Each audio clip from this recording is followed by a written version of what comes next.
On va sortir du cliché de l'héroïne de film pour parler du courage dont tu as besoin chaque matin pour ne pas abandonner tes rêves. Le cinquième et dernier levier de ta persévérance, eh bien, c'est le courage. Quand je parle de courage, je ne te parle pas de aller sauter en parachute ou sauver quelqu'un d'un immeuble en feu. Je te parle du courage du quotidien. Le courage, c'est cette petite voix qui te dit « Ok, on va essayer encore une fois demain ». On pense souvent que le courage, c'est l'absence de peur. C'est totalement faux.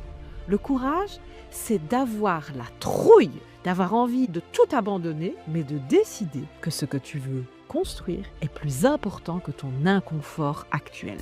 Ton cerveau, il est programmé pour te maintenir dans ta zone de sécurité. À chaque fois que tu agis malgré ton appréhension, tu renforces ce qu'on appelle la résilience neuronale. Tu montres à ton cerveau que l'inconfort n'est pas un danger mortel.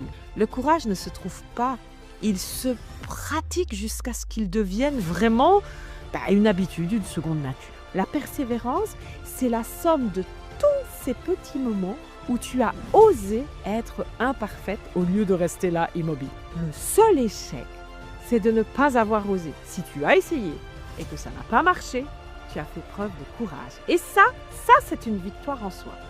Célèbre vraiment ton audace d'avoir tenté, peu importe le résultat. Oui, peu importe le résultat. Le courage est le ciment de ta persévérance. Sans lui, tes compétences et tes idées restent au placard. N'attends pas de ne plus avoir peur pour agir. Agis et la peur diminuera d'elle-même.